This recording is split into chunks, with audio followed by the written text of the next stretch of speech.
Welcome everybody, my name is Poison Ducky and I'm to be playing the Dark Elves versus the Dawi. It's going to be another grudge in the book for me because let's see how we pick them apart, and there's going to be a little lesson in how to deal with the Dawi in this matchup. Now I'm going to have a front line of bleak swords. Now these guys are cheap, they're cheerful, they take on the brunt of the hits. Those blasting charges, oh man, nothing like throwing C4 at these guys with like what if they're like wooden, I mean they're probably not wooden shields, but they feel like wooden shields when C4 is being thrown at you. Now the real brunt of the front line is actually going to be the Sisters of Slaughter. Now a lot of people don't know this, but you see this and say, why, 5 armor? They do have bronze shields, I guess, and poison, but like where is their armor piercing? I guess they're just like berserker infantry, right? But if you look closely, Trial Blades, plus 4 armor piercing damage and melee attack.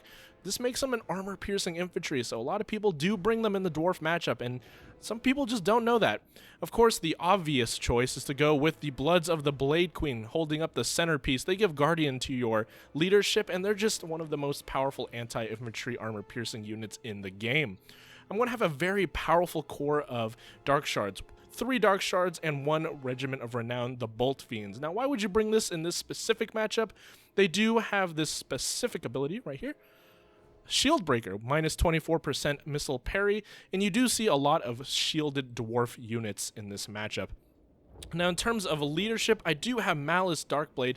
He is a little iffy at times, but don't worry. He does have 2 health bars, and his ability to just completely destroy lords, right, in 1v1s, is quite fantastic. As long as they're not Umgrim, Gotrek, or the White Dwarf, you should be okay. But if you do get low, you pop Zarkan, and all of a sudden, you're going to have to fight 2 full health lords on like good old spite, right?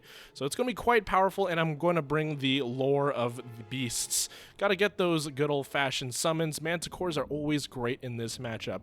Last but not least, there's going to be a little bit of Crows of Cain right in the distance, regenerating harpies. I do like them. They take a while to kill, and they're very good. Now here comes the dangerous part. My opponent has opted in to bring artillery. Not 1, but 2 organ guns. Now it is, I guess, debated that organ guns are probably one of the most destructive pieces of artillery in the game, specifically against cavalry and chariots, as long as they hit them, and you still have to approach them, so I'm going to be running as fast as I can as the Dark Elves. Now, a front line of miners with blasting charges with a pseudo back line of dwarf warriors with shields, along with the Dragonback Slayers.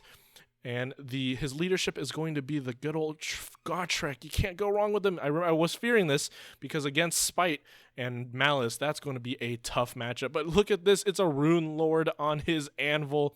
Not going to bring Thorgrim anytime soon, but I believe that should be, and whoa, a Master Engineer. Master Engineer are going to be buffing using his ballistics calibrations and making all these powerful organ guns even more punchy and hit the targets they're actually aiming for. 2 units of Thunders to have that armor-piercing projectiles, and it's a pretty powerful dwarf box. Well, maybe not box, but dwarf firing line. Now you're going to see here, I'm going to have a layered approach here to the dwarf lines. I'm going to have my less important units come, and I already noticed he's firing at my Sisters of Slaughter, so I actually pull them back. Make sure, try to get some less important units in front, and that's what the layered approach strategy is. Always take this into account when running into artillery-heavy factions. See, now they fire onto Dark Shards, because if you look, you can actually check the range of artillery pieces when you hit the spacebar. If you see that little very faint red line, you can see. And though my opponent is going to be starting to focus my Blades of the Blood Queen, and that's when I start juking them back and forth. I'll start soon enough, because this is a very important unit. So as my layered approach comes in, obviously you gotta have bleak swords at the front to absorb the blasting charges, and make sure these Blade of the Blood Queens. Yeah, I'm going to start juking right now. They're a little too close within range of these organ guns. Even if I run away, they're going to still get view. But if you always run in a direction like on perpendicular to the artillery, they lose firing time because they have to turn their artillery pieces. So that's a little helpful tip when fighting the dwarves. So I'm going to start approaching this enemy force, and I have all my Dark Shards focus firing on the Thunders. It's very important to use focus fire when dealing with important units, and because I have the Blade Fiends, it reduces their block chance. They're no longer going to get that bronze shield block chance, and the Dark Shards are just going to rain hell with their armor piercing. Look at that, almost gone. and my Sisters of Slaughter going to be standing there right about to approach the fight against all of these miners. It's going to be a wide kind of fight. I do have my Blades of the Blood Queen standing back here because I did not want them to get fired as I send more units in the fray. Now, more blasting charges, the C4. This is exactly what I did not want. It's Sisters of Slaughter getting blasted, but I see my opportunity here with the Thunders on the left and my good old-fashioned Crows of Cain going to charge in there with the support of Bleak Swords. They will trade well against Dragonback Slayers as they don't count as a large unit. Now, Malus Darkblade sees his little opportunity and beelines it to the back line, and have summoned Manticores to really hold up this front line of units. Now, the Organ Guns did change their fire to the Dark Shards, and once I realized that, I am going to get the Blades of the Blood Queen back into combat, because while they're kind of spread out, it's not... I would say Organ Guns have a slow time to kill when dealing with infantry units, but they do a consistent and lots of damage. So I realize he's going to be approaching. I'm just going to fire so many crossbow arrows into this like front line of dwarf warriors, all with no protection. Now these Sisters of Slaughter doing their job, they shattering the units and moving into the back line. But here comes Malus Darkblade. He is actually dueling Gotrek. It's going to be a tough fight for sure. Gotrek being one of the best anti-large duelists, especially against a horse. He's built for this kind of fight. But when you actually look at the health, Gotrek is about to die. They trade rather well, 1 for 1, right? But here comes Zarkin Darkblade, health all the way back at top. Oh no, Gotrek is going to fall by the hand of Zarkin. There he goes as I use a magical blast. And I'm going to go for that Master Engineer. No more value for your Organ Guns and no more value for your Thunders. Now with that, it's a pretty standard, it's like, I think this would be a great example of like a classic way to deal with dwarves without using the sort of chariot bull rush build, because a lot of the times I feel like when I'm fighting dwarf players, they expect that dwarf bull rush, right? So if you want to beat them in their own range game, bring units that have armor-piercing projectiles. I find Dark Shards so good here. They can shoot, and of course the Dwarf Rune Lord, he's going to be sitting on there. He has armor, but my armor-piercing projectiles do not care. And remember here, even though he was sending some Dwarf Warriors into my back line of archers, and what I did there was I had some shards here, I moved one shard group here, I moved one shard group there. They're all spread out so they can support each other. Now, opponent is going to give a brief... It was a quick game, for sure.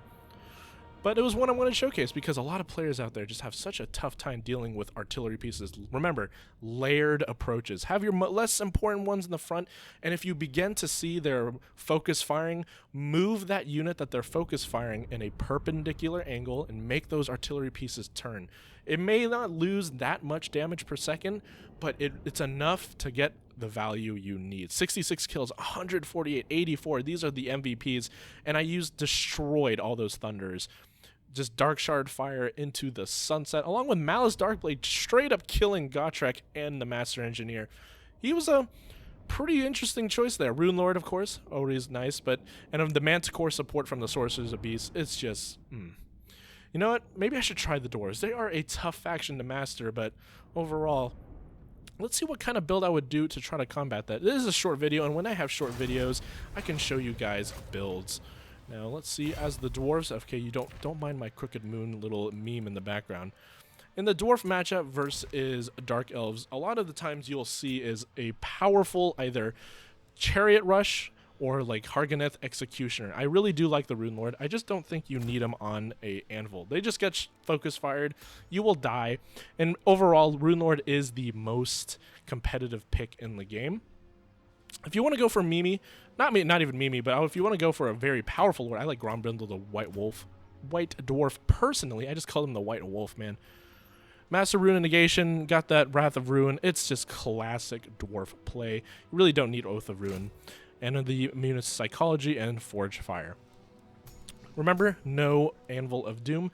I actually really do like the Gotrek pick here. Very powerful against someone, just in case they bring Malekith, or someone like, I would say, Malekith or a Morathi on some sort of powerful steed. And I do like the combo. Gotrek Felix, he's going to heal. Now, here's the thing about the dwarf roster in terms of leadership. Their leadership does not have any healing, or in terms of roster in general, they just don't have healing at all. Rune Lord Felix, Rune Lord Gotrek is a Death Star. It pretty much says, you cannot approach me and I will kill you if you do.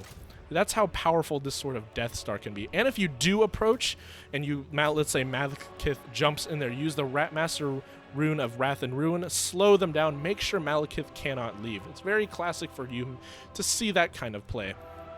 Now again, miners with blasting charges are beautiful in this matchup.